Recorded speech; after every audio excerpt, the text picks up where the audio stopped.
Oh, oh my goodness, my cat's dirty. This is Cole. My name's Jonna, and today I'm going to teach y'all how to give a cat a bath.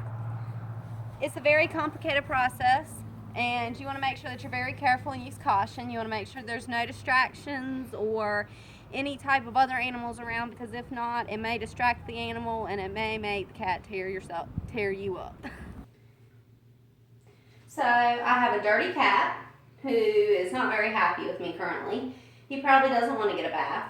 You'll also need 2 towels. I have 3 just so that in case any water splashes out. And I have 1 for myself because I'm sure I'll get wet, and I have 1 to dry the cat off with. You'll also need Baby's Johnson shampoo, Palmolive, Dawn. Dawn generally works really well for killing fleas and getting the fleas off. You will have to pick the dead fleas off if you use Dawn. It doesn't just come off. You'll have to detangle them out of their fur, and that takes time. But luckily he doesn't have any fleas and he's just really dirty. You also need a cup to rinse them off with and get them soaked. You'll also need to make sure that you have a bathtub and some water. You want to make sure that the water's not too hot or too cold. A good place to test if the water's too hot or too cold is right here on your wrist. It's the same place that you use to test a baby's bottle to see if the water's too hot or too cold. And I need to turn up the temperature a little bit because it's not warm enough yet, and he would probably freak out if it was cold. And you have to plug the drain up so that way the water doesn't run out. And while that's getting filled up, I'm going to tell you a little bit about my cat. He's 15 pounds. His name's Cole. He's about 3 years old. I saved him. He got hit by a lawnmower, and his tail is almost cut completely in half, but I saved it. I take him to the vet every day for like 3 months. And his face was all tore up and infection set in his eyes with bloodshot. I had to give him a bath every day for like 3 to 4 weeks and keep his skin really clean, because if not, then he would have probably not made it. So he's really used to getting a bath. I don't advise you just going and picking up a stray cat to give him a bath because I know, because I'm probably tear you up. Go. All right, I'm getting ready to put him in the bathtub. I got to turn off the water first. The water, I advise turn off the water first because it really stresses them out and it causes them to freak out. All right, bubs. Oh. So there he goes in the tub. And you just want to take your cup and you want to fill it up, and you just want to rinse them off like this.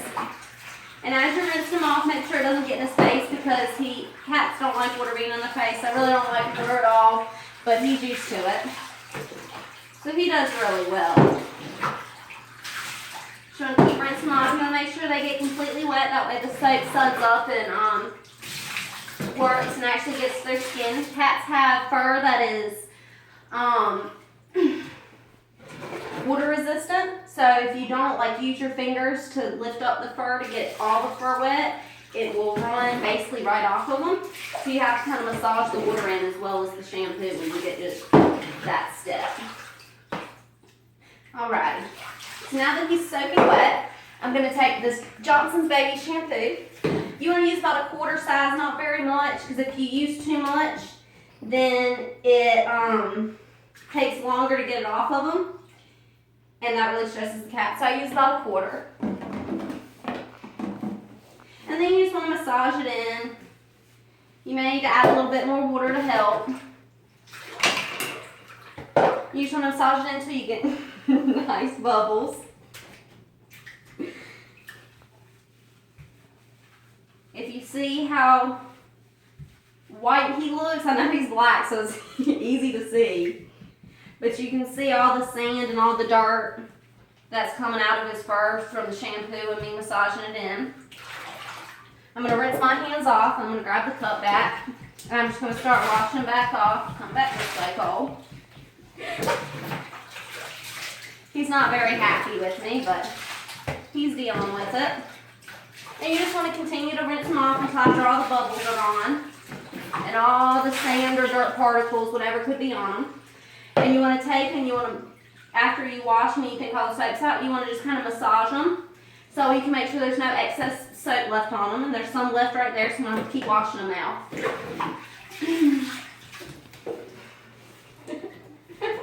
Well, he's going to take the dry towel in the bathtub with him, and he's getting out. I think he's had enough.